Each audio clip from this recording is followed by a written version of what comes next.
Estoy en Trujillo, la ciudad de la marinera, de los caballos de paso, de los caballitos de totora, de un balneario espectacular como Huanchaco, la ciudad de la eterna primavera. Y hemos venido hasta aquí para hacer un recuento de los principales sucesos históricos ocurridos en esta tierra, desde tiempos prehispánicos, con culturas como Chimú y Mochica, hasta mediados del siglo XX. Esta es la hermosa Plaza de Armas de Trujillo. El clima está increíble, el cielo espectacular.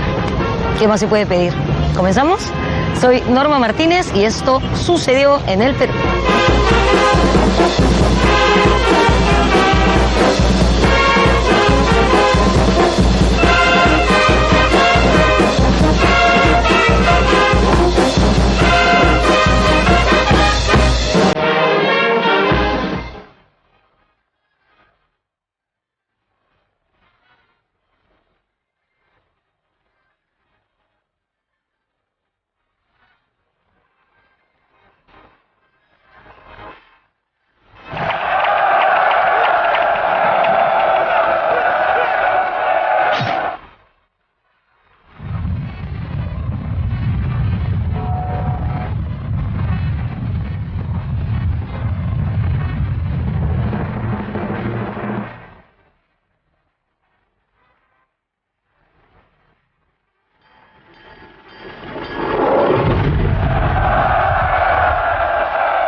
Una historia de casi 15.000 años y más de 40.000 sitios reconocidos en la región de La Libertad.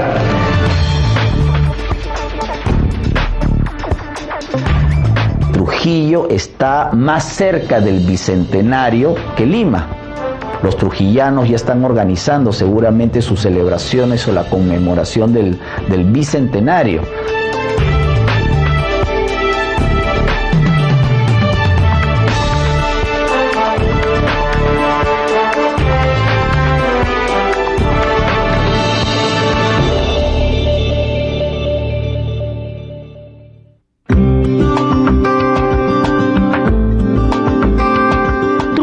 Es capital de la provincia del mismo nombre y del departamento de La Libertad. Es conocida como la ciudad de la eterna primavera. Tiene muy buen clima y en 1988 fue declarada capital de la marinera. Nació con la conquista española y se convirtió desde entonces en una de las principales urbes del Perú colonial y republicano. Sin embargo, el espacio en el que se desarrolló formó parte de una vasta área donde florecieron grandes culturas prehispánicas, civilizaciones que brillaron gracias a sus formidables logros en agricultura, orfebrería, cerámica y arquitectura. Una de estas civilizaciones fue la Moche, que se desarrolló en el periodo conocido como Intermedio Temprano, a inicios de la era cristiana.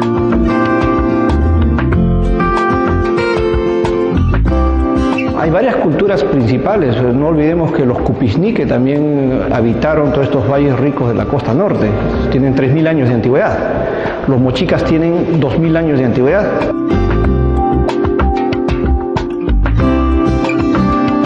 El complejo conformado por las Huacas del Sol y de la Luna constituye un ejemplo del avance de la civilización Moche. Está ubicado a las afueras de la ciudad de Trujillo y sus hallazgos siguen sorprendiendo al mundo.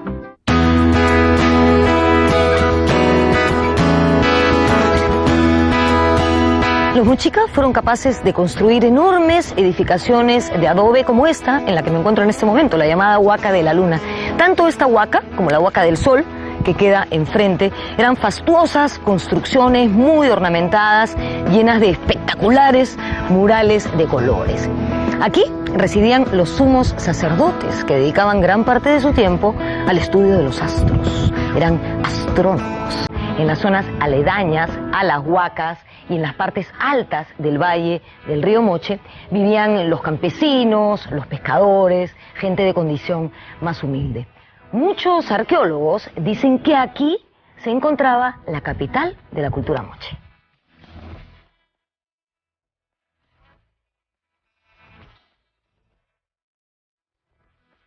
Las pirámides moche están decoradas con vistosos murales que representan su actividad guerrera y ritual.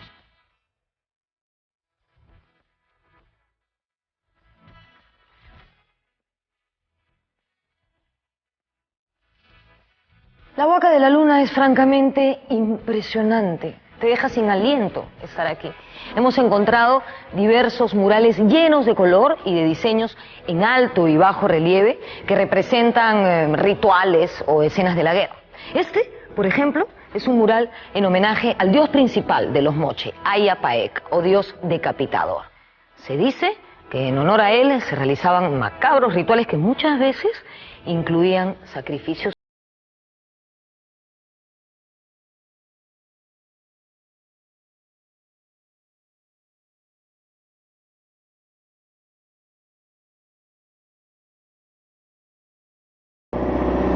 De la Huaca de la Luna nos trasladamos a otro importante asentamiento moche, el complejo de El Brujo.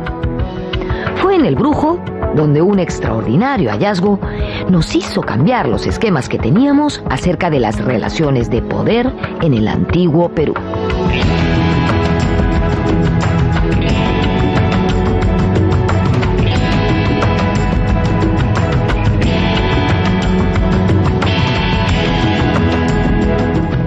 En Trujillo aprovechamos la ocasión para darnos una escapadita hasta la provincia de Ascope, al complejo arqueológico del Brujo. Aquí, en el año 2006, en lo que se conoce como Huaca Cao Viejo, un grupo de arqueólogos liderado por Régulo Franco hizo un descubrimiento impresionante que nos ayudaría a conocer mejor a la sociedad moche y al rol de la mujer en ella. Se trataba de la tumba de una sacerdotisa y dignataria moche que fue bautizada con el nombre de Señora de Cao o Dama de Cao, porque fue encontrada en el distrito de Magdalena de Cao, en Ascope. El cuerpo de esta mujer, bastante joven, ella tenía aproximadamente 25 años, estaba cubierto de adornos de oro y plata y su piel presentaba tatuajes que representaban formas de serpientes en movimiento y de arañas. Y esto nos hablaría de su rol como intermediaria entre este mundo y el mundo de los dioses. El complejo arqueológico del Brujo es uno de los más antiguos e importantes de la costa norte del Perú.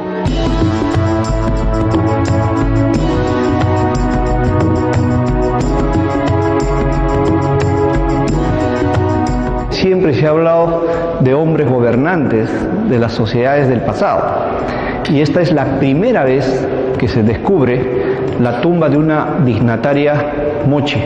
Y en verdad hoy constituye la primera tumba de una gobernanta en toda América Andina, porque tiene todos los emblemas de poder, los mismos que tiene el señor de Zipán o el viejo señor de Zipán. De modo que estamos hablando de una mujer fabulosa que gobernó este valle de Chicama hace casi 2000 años atrás.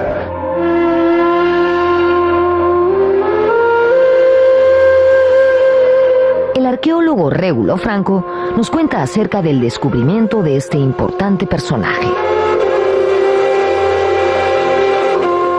En principio, el trabajo de la apertura del fardo funerario de la señora de Cao ha sido un trabajo interdisciplinario con la participación de especialistas de alto nivel. Los resultados son los siguientes. Ella tenía una estatura de 1,48 m aproximadamente, murió cerca de los 25 años de edad y lamentablemente murió de posparto.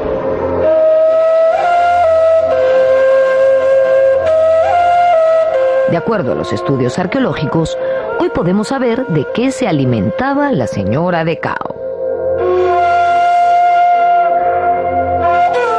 Hemos hecho los estudios del cabello de la señora de Cao. Ella consumía granos de maíz en altos porcentajes y también productos marinos. Y también, obviamente, lo que a nosotros nos sorprende es el estado de conservación. Un extraordinario estado de conservación que nunca antes se había visto en unos restos de la cultura moche. La también llamada Dama de Cao estaba acompañada por 3 personas que la protegían en su viaje al más allá. Estas estaban enterradas en tumbas cercanas a la dignataria. En el mismo lugar del descubrimiento se ha levantado un moderno museo que sumerge al visitante en el mundo de los antiguos pobladores del Valle de Chicama.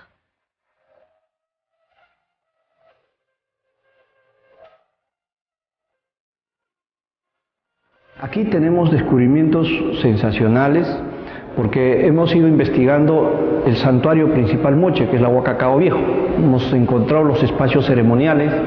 Cada espacio está ornamentado con pinturas murales, con figuras en alto relieve y representaciones del mundo mágico religioso de los moche.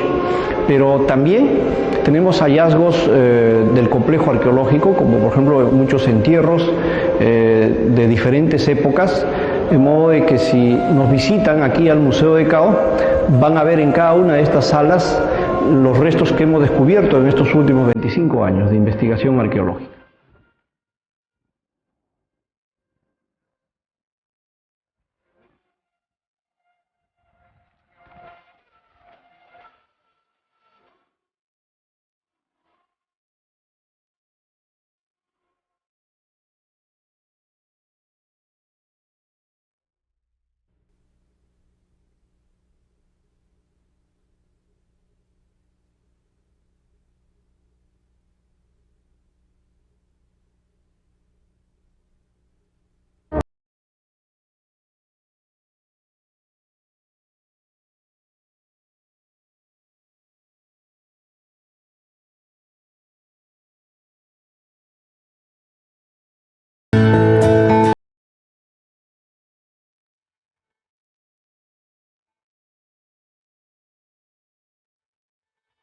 Siglos después, en el mismo territorio que habitaron los moche, se ubicaron los chimú.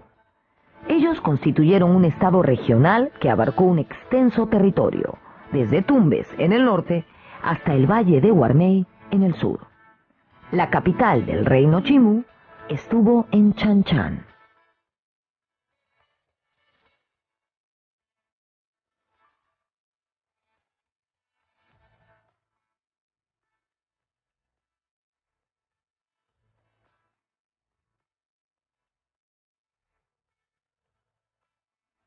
La cultura chimú se desarrolló entre los años 1000 y 1200 de nuestra era y se asentó en los mismos territorios donde antes estuvo la cultura moche. Los chimú fueron estupendos urbanistas y la gran obra que nos dejaron fue justamente esta, su capital, Chanchan. Esta enorme ciudad de barro, de adobe, tenía 25 kilómetros de construcciones. Estuvo conformada por 10 sectores que funcionaban de manera autónoma, cada uno de ellos construido por un gobernante diferente. Estos sectores amurallados tenían amplias calles, plazas y recintos para la clase dirigente.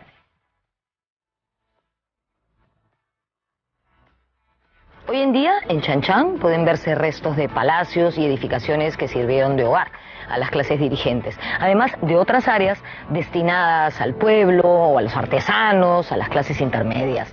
Las casas donde vivían las clases dominantes estaban adornadas con finas pinturas y con frisos de alto y bajo relieve que hasta el día de hoy se pueden apreciar aquí.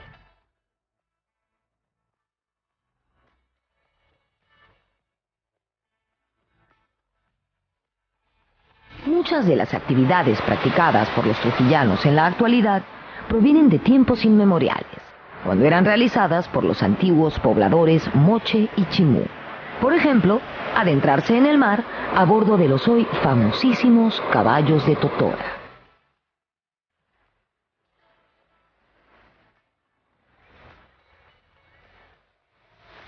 Estoy en Huanchaco. Huanchaco, uno de los balnearios más bonitos del norte de nuestro país. Está ubicado más o menos a 14 kilómetros al noroeste de la ciudad de Trujillo. Entre sus principales atracciones encontramos una buena gastronomía, campeonatos internacionales de surf y, por supuesto, los caballitos de Totora, que datan desde los tiempos de los mochica y los chimú. Hasta el día de hoy, los pescadores de la zona entran al mar en los caballitos de Totora, conservando una tradición que sigue pasando de generación en generación.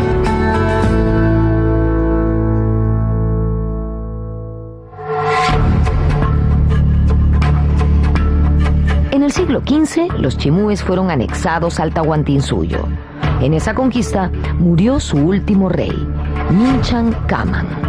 Pero el dominio incaico no duraría mucho. En 1532, Francisco Pizarro emprendió la conquista del Imperio Inca. En su marcha hacia el Cusco, los españoles fundaron la ciudad de Trujillo. Existe la versión que Trujillo tiene dos fundaciones, ¿no? Una en 1534 por Martín de Estete o por Diego de Almagro, todavía no se sabe muy claramente quién fue, aunque con toda seguridad, según José Antonio del Busto, fue en la segunda mitad de 1534. Pero la fundación definitiva es la de Pizarro en 1535. Y recordemos que Lima también fue fundada por Pizarro en 1535. Tienen el mismo fundador, están fundadas el mismo año y con una diferencia de un par de meses aproximadamente.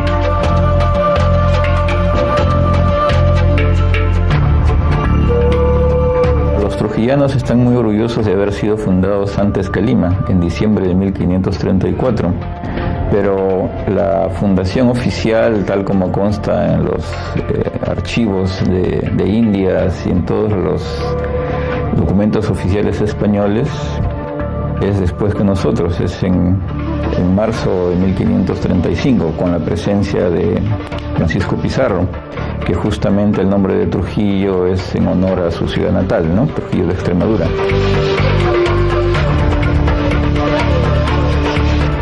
Desde su fundación, Lima y Trujillo se configuraron como importantes centros de poder español en la costa. Ambas fueron fundadas en territorios muy densamente poblados por indios. La geografía también es un territorio semidesértico, bañado por algunos valles. Tiene la presencia cercana a un puerto, Trujillo con Huanchaco, Lima con el Callao. No olvidar que Trujillo fue la única y es la única ciudad capital que tiene nombre de origen español. Todo lo demás son de origen nativo. Lima, Arequipa, Tumbe, Piura, Iquitos, etcétera, etcétera, son de origen nativo. Por eso que los documentos oficiales se le denominaba Trujillo del Perú para diferenciarlo de Trujillo de Extremadura.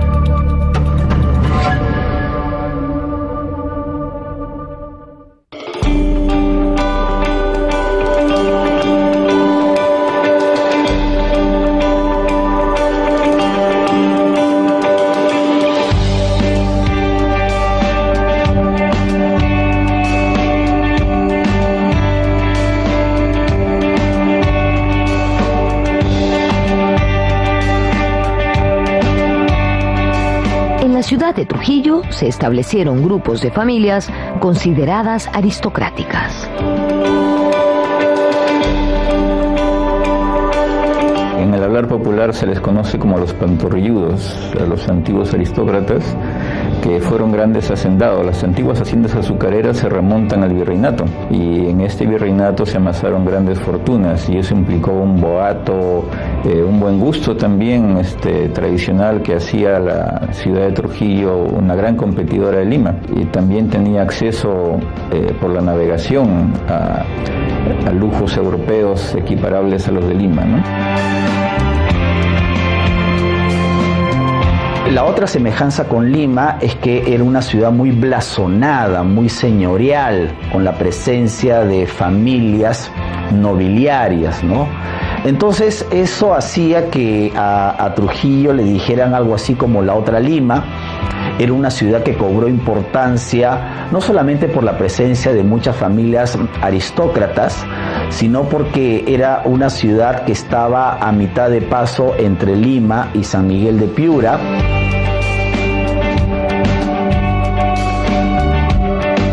En Trujillo se estableció un corregimiento de españoles y en 1609 la ciudad fue sede de un obispado que tenía la jurisdicción de varias provincias como Trujillo, Chachapoyas, Piura y Cajamarca, entre otras. Ese mismo año, un terrible terremoto destruyó la mayoría de construcciones de la ciudad y promovió la devoción por figuras religiosas como la Santísima Virgen del Socorro, a la cual se le levantó una iglesia en lo alto del balneario de Huanchaco.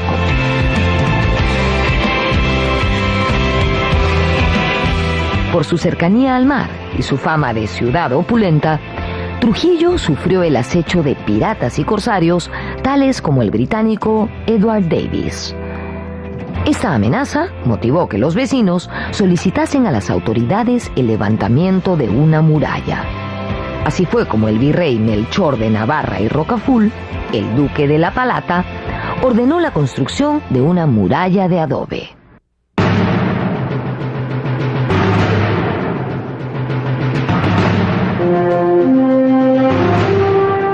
Las obras concluyeron entre 1688 y 1690 y fueron hechas, a decir verdad, sin mucho ingenio militar. Por esos mismos años, Lima, la capital del virreinato, también había sido rodeada de gruesas murallas.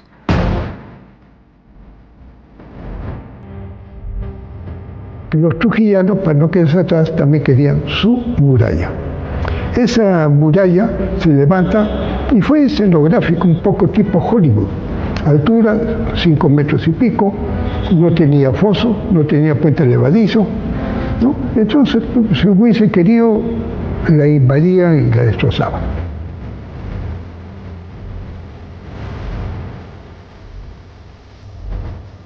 Y Trujillo fue la última ciudad en demoler sus murallas. Estas murallas fueron construidas por un alarife, o su construcción fue dirigida por un alarife de origen italiano, Giuseppe Formento, ¿no? Tenía 15 baluartes y 6 puertas. Era de adobe, con 4 metros de altura, 3 metros de ancho.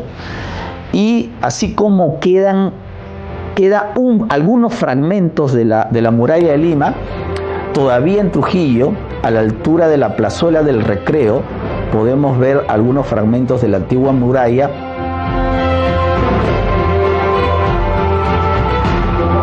Al igual que la de Lima, la muralla trujillana, conocida como la muralla española, murió virgen de pólvora, pues jamás probó su capacidad de defensa. Y al igual que la de Lima también, fue derrumbada en tiempos republicanos para dejar paso al crecimiento de la ciudad.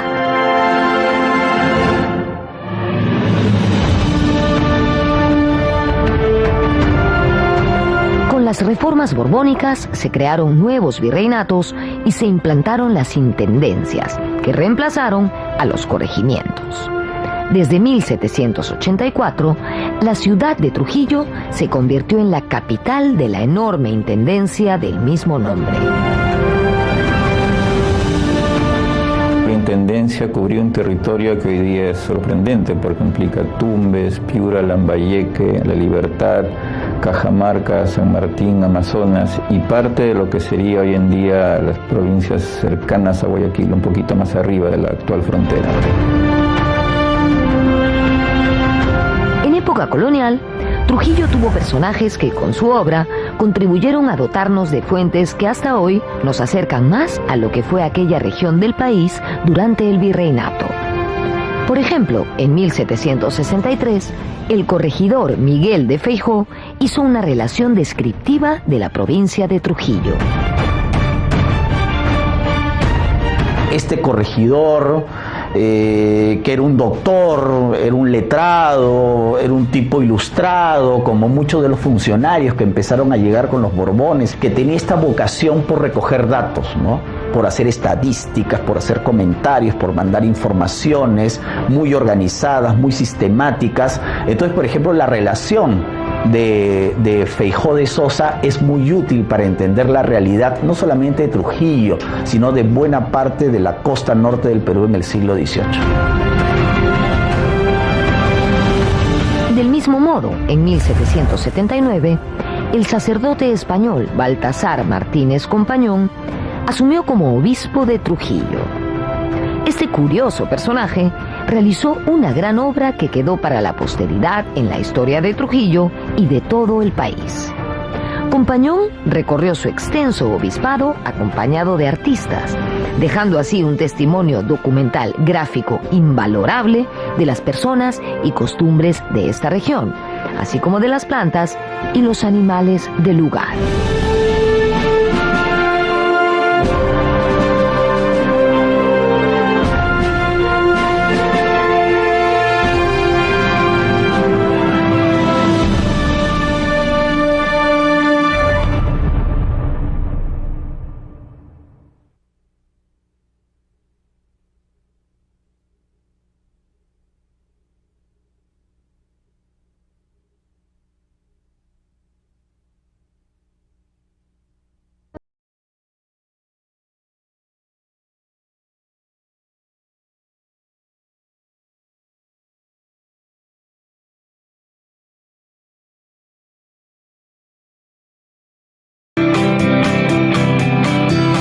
Además de su importancia política y religiosa, Trujillo tuvo también relevancia en el terreno comercial.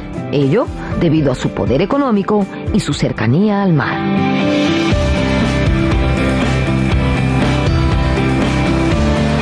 Era una ciudad que comerciaba gracias a los contactos que tenía con el Tribunal del Consulado de Lima. Era una ciudad que comerciaba mucho con Panamá, concretamente con Portobelo, con Guayaquil, con Paita, con el Callao, con Arica. Y era también una zona que distribuía productos hacia Chachapoyas, hacia Cajamarca. A inicios del siglo XIX, en 1801 y 1802, reales cédulas dispusieron que las provincias de Maynas y Guayaquil pasaran a depender de la Intendencia de Trujillo, lo cual acrecentó más su importancia. Años más tarde, al producirse los movimientos emancipadores en las actuales repúblicas de Argentina y Colombia, los líderes de la independencia advirtieron que de no liberarse el Perú, su situación peligraba. Por ello, luego de liberar Chile, José de San Martín ingresó al virreinato peruano por la ruta del Océano Pacífico. Para facilitar su plan, estableció comunicación epistolar con patriotas peruanos. El ejército de San Martín desembarcó en el Perú en septiembre de 1820.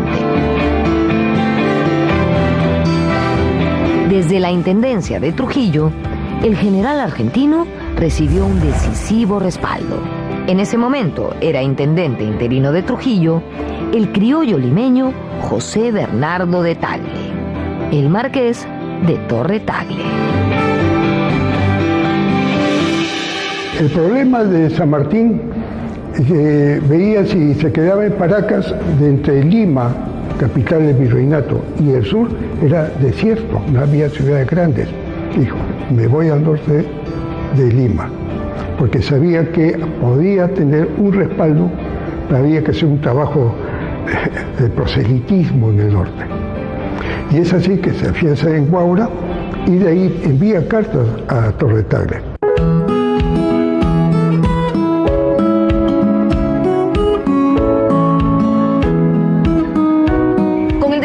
De las Fuerzas Libertadoras de José de San Martín, se promovió la acción patriótica de los vecinos del norte de nuestro país, especialmente de los que vivían en la ciudad de Trujillo. Con el respaldo del Cabildo, el intendente de entonces, José Bernardo de Torre Tagle, el marqués de Torre Tagle, proclamó la independencia de Trujillo el 29 de diciembre de 1820, 7 meses antes de la independencia de Lima. Este acto tuvo lugar en la Plaza de Armas de Trujillo, que está aquí, a 1,5 cuadras más o menos. La comitiva salió desde aquí, desde la Casa de la Emancipación. Trujillo fue la primera ciudad de nuestro país en proclamar su independencia. Otras ciudades, especialmente del norte del Perú, no tardarían en seguir su ejemplo. este motivo, en 1822, se le confirió a Trujillo el título de Ciudad Benemérita y Fidelísima de la Patria. Fue en una vivienda conocida como la Casa de la Emancipación, desde donde salió Torre Tagle junto a los demás patriotas rumbo a la Plaza de Armas para proclamar la independencia. La zona más fuerte, más consolidada, donde está más segura la independencia es justamente el norte, la antigua intendencia de Trujillo. La principal batalla de la emancipación de la intendencia de Trujillo no es en el actual territorio de la Libertad, sino cerca de Chachapoyas, la batalla de Higo Surco, donde hay un famoso batallón de patriotas voluntarios que derrota ahí a la guarnición española, evitando que se aproxime al actual territorio de la Libertad.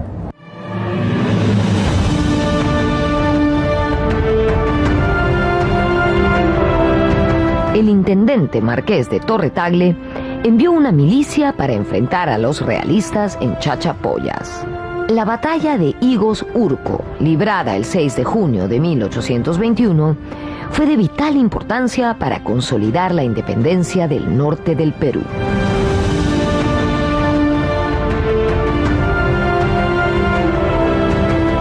Ya San Martín tenía la seguridad de contar con el apoyo de toda la costa norte, que no solamente era un apoyo político, sino que de la costa norte mandaban dinero, mandaban recursos humanos, otro tipo de recursos como alimentos y todo eso, que era muy importante para la campaña libertadora o para la campaña de la independencia.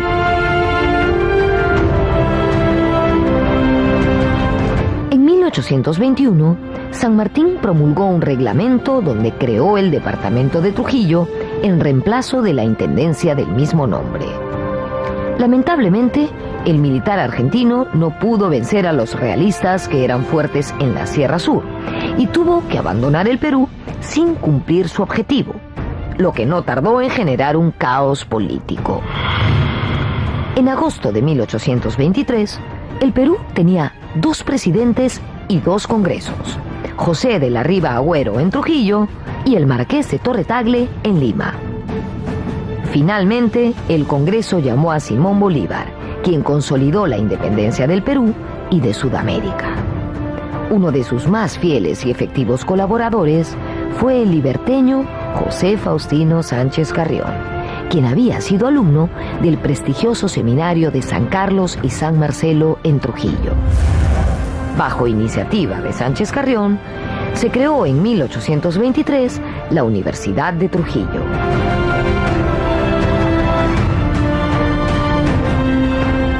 La importancia de Trujillo es que tuvo la primera universidad republicana. Su universidad fue fundada por Bolívar cuando estaba en Huamachuco y parece que el principal interesado en fundar una universidad en Trujillo fue José Faustino Sánchez Carrión, y eso le da un plus a la ciudad, ¿no?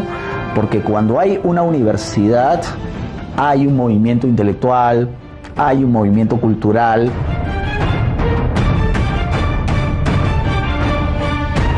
Bueno, es muy importante que en el periodo inmediato en que se ocupa Bolívar de la dictadura y conduce el destino del Perú para lograr el triunfo de Junín y Ayacucho, que es entre marzo de 1824 y diciembre de 1824, la capital del Perú es Trujillo.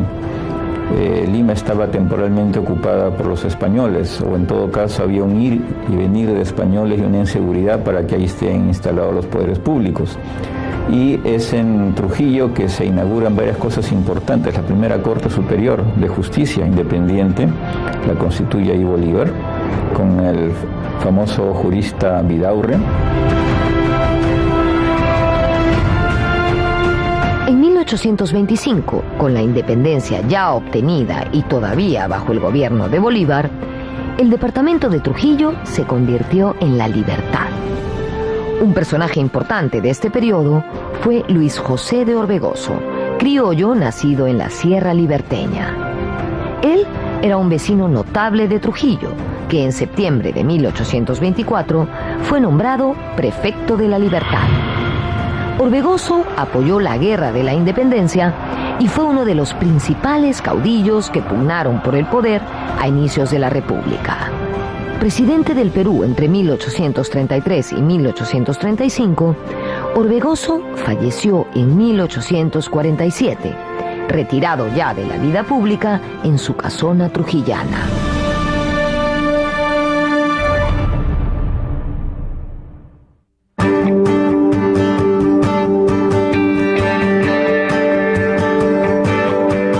Desde mediados del siglo XIX, el Departamento de la Libertad tuvo un auge agrícola, basado sobre todo en la producción de caña de azúcar.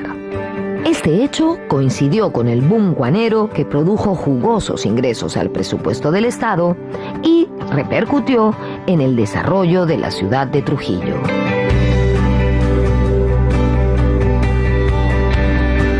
Muchos de los recursos del guano fueron invertidos en su agricultura, aprovechando un suelo que es muy favorable para el cultivo de la caña, ¿no? La demanda internacional fue importante porque en Estados Unidos estaba la guerra de secesión, en el Caribe, Puerto Rico y Cuba estaban en plena guerra por su independencia, entonces los precios de la caña o del azúcar aumentó. Esta es la época dorada de familias importantes, decimonónicas como los Orbegoso, los Iturregui, los Puente, los Bracamonte. Esa época de relativo esplendor, cuando estas familias pues tenían sus casonas solariegas en la ciudad, vivían en las casas, en sus casas haciendas, mandaban a sus hijos a estudiar a Lima.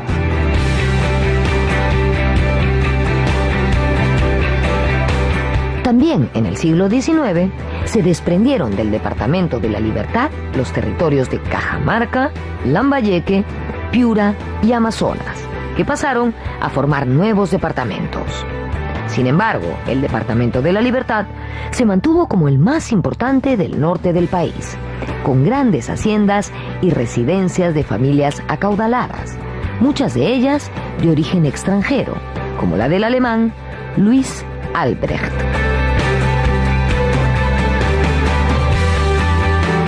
Sin embargo, la guerra con Chile trastocaría toda esta situación.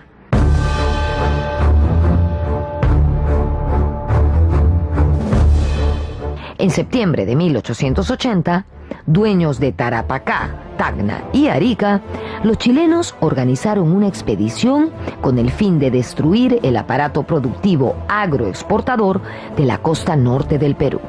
Como el ejército peruano estaba apostado en Lima, los chilenos destruyeron la propiedad privada y cobraron altísimos cupos en haciendas y ciudades norteñas. El entonces alcalde de Trujillo, Cecilio Cox Doray, tuvo que pagar con sus propios ingresos cupos para salvar a la ciudad de Trujillo de los saqueos e incendios.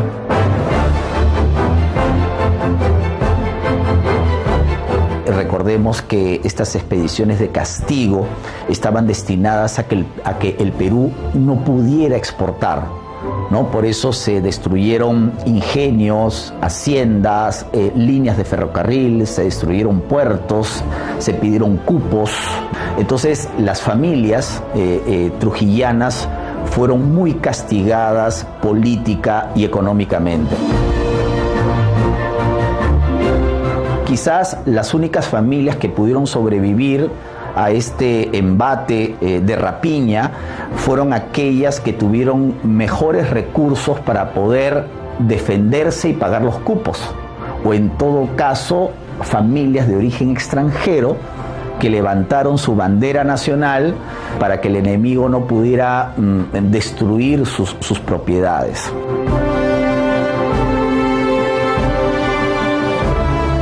Trujillanos y trujillanas de todos los estratos sociales colaboraron con la defensa de la patria. Lo hicieron a través de contribuciones económicas y conformando batallones militares. Uno de estos personajes fue el bravo coronel Ricardo O'Donovan, que murió peleando en la desigual batalla de Arica el 7 de junio de 1880.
Después del desastre que significó la guerra, la economía trujillana pudo recuperarse a fines del siglo XIX bajo el influjo de la producción de caña de azúcar. Quienes tuvieron el control fueron los grandes terratenientes, la mayoría de origen extranjero. Estos empresarios fueron absorbiendo a los pequeños y medianos hacendados que no pudieron soportar el colapso provocado por la invasión chilena.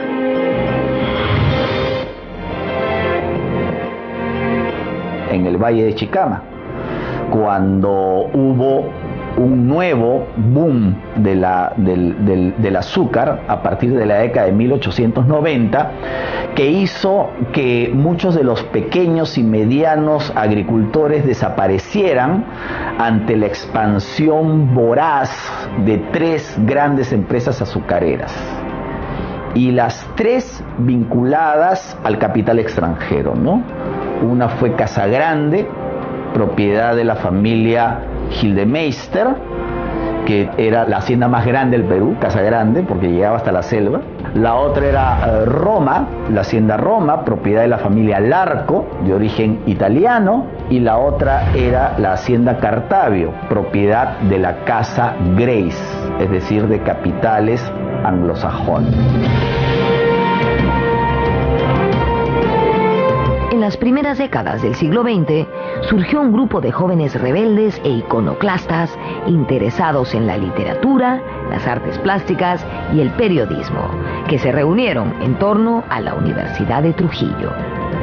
Esta gran generación, que se convirtió en un símbolo de su tiempo, fue conocida como la Bohemia Trujillana o el Grupo Norte.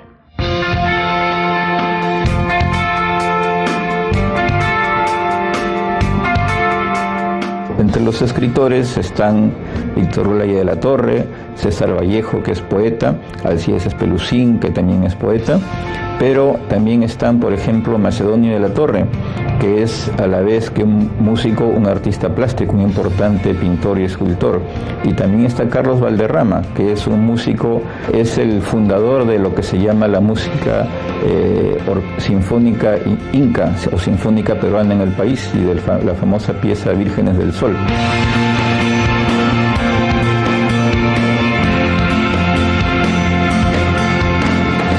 En las primeras décadas del siglo XX, aquí en Trujillo, se reunió un grupo de jóvenes intelectuales interesados en literatura y en pensar a nuestro país de manera diferente. Este grupo fue conocido como la Bohemia Trujillana y más tarde como el Grupo Norte. Fundada por José Garrido y por Antenor Orrego, la Bohemia Trujillana era un club literario de vanguardia, donde se recitaban poemas, se discutía acerca de literatura y de diversos temas de interés vinculados a la realidad de nuestro país. Un jovencísimo César Vallejo, por entonces estudiante de la Universidad de Trujillo, fue uno de sus miembros.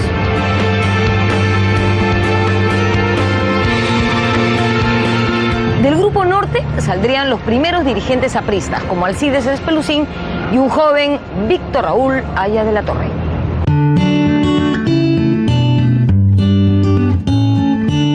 La Bohemia de Trujillo es muy importante, existe a partir sobre todo de 1914 hasta 1921-1922, en que sus principales integrantes se trasladan a Lima.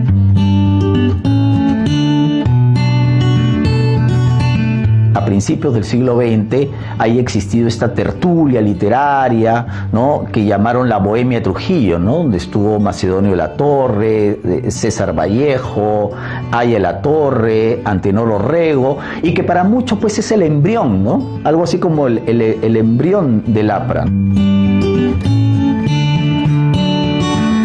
El APRA surgió en medio del dominio económico de las grandes empresas azucareras vinculadas al capital extranjero, enarbolando un discurso antiimperialista.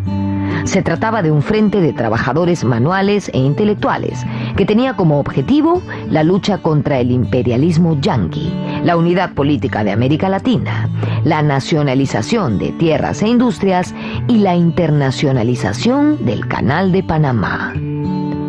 Su líder era el joven trujillano Víctor Raúl Aya de la Torre, quien se convertiría en el político peruano de mayor trascendencia en el siglo XX.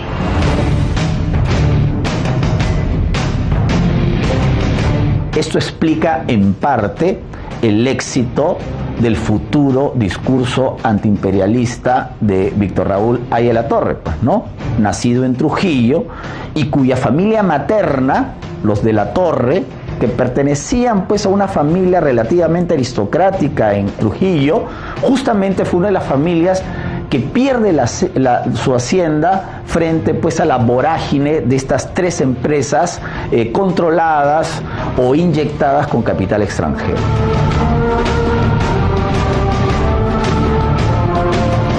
Víctor Raúl Haya de la Torre, que es como todos sabemos, el trujillano más célebre, fundador del partido aprista y a la vez líder generacional de todo lo que es la bohemia de Trujillo, los movimientos por las 8 horas, por la reforma universitaria.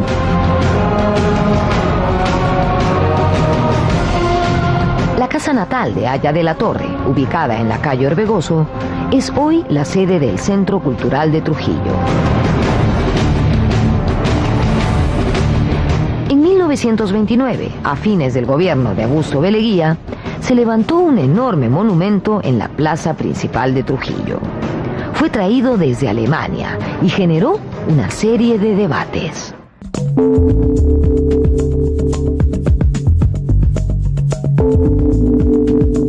Entonces vienen las diferentes anécdotas, que era muy elevado, la iglesia dijo que no iba a ser más alta que la catedral, los trujillanos con casa de un piso dijeron que van a presentar chatas, una serie de anécdotas. El asunto es que tenemos un monumento alemán de mármol de travertino con personajes arios, con una simbología netamente germana. Creo que un monumento de ese tipo no va con el entorno de la plaza, ¿no? Antes había una pileta, la pileta que ahora está en la plazuela del Recreo, que ojo, esa es una pileta decimonónica, en piedra blanca, es de la década de 1860. El partido aprista se hizo fuerte en el norte, especialmente en el departamento de La Libertad y en la ciudad de Trujillo. El APRA era un decidido opositor al gobierno de Luis Sánchez Cerro. Los apristas lo acusaban de haber ganado con fraude las elecciones de 1931, dejando fuera del gobierno a Haya de la Torre. El APRA había denunciado las elecciones de 1931, dijeron que Haya de la Torre había sido el legítimo vencedor y no reconocían el gobierno de Sánchez Cerro. El gobierno de Sánchez Cerro dio una ley de emergencia y deportó y detuvo a muchos líderes apristas, entre ellos a Víctor Raúl. En 1932, los apristas que estaban en libertad emprendieron una campaña subversiva. Fue así que se sucedieron levantamientos apristas en el Callao, Trujillo, Huaraz, Cajamarca y otros lugares del norte y del centro del país.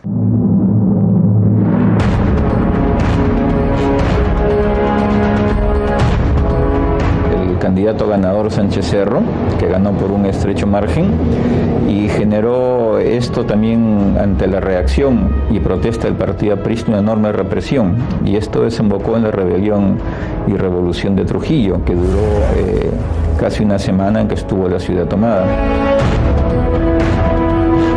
Alguien habló, y con mucha razón, de 1932 como el año de la barbarie, ¿no? Es decir, un año en que el Perú estuvo casi al borde de una guerra civil, ¿no? Y no solamente por la revolución aprista de Trujillo, sino porque aquí en Lima el mismo presidente había recibido un atentado contra su vida al salir de la iglesia matriz de Miraflores. Fueron épocas muy difíciles. 1932 fue un año muy duro para nuestro país y especialmente para Trujillo. ¿Qué fue lo que pasó? Fuerzas rebeldes al gobierno de Luis Sánchez Cerro tomaron la ciudad y nombraron prefecto a Agustín Haya de la Torre, hermano de Víctor Raúl. El gobierno envió tropas del ejército y unidades de aviación para recuperar la ciudad. Los rebeldes fueron derrotados tras una lucha encarnizada que terminó con una represión militar brutal. Hubo cortes marciales y fusilamientos masivos.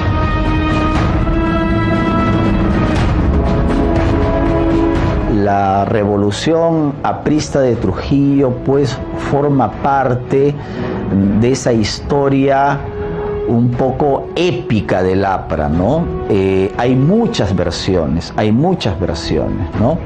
Se supone que en 1932 los principales líderes apristas o estaban deportados, o estaban encarcelados, o vivían en la clandestinidad, ¿no?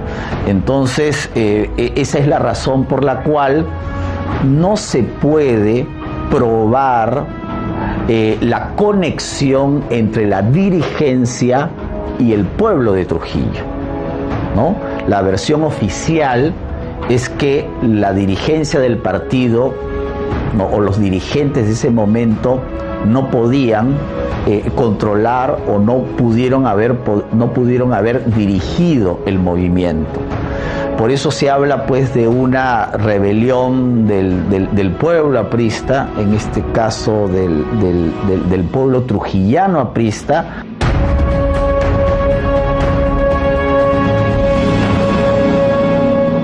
Tras esa dura experiencia, Trujillo volvió a la normalidad de manera paulatina.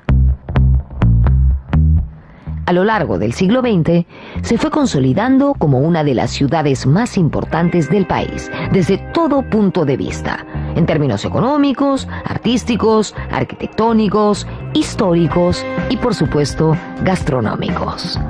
Hoy Trujillo es una urbe en constante crecimiento, que por lo mismo afronta grandes retos y desafíos. De lo que no existe duda es de que los trujillanos tienen muchos motivos para sentirse orgullosos de sus raíces milenarias.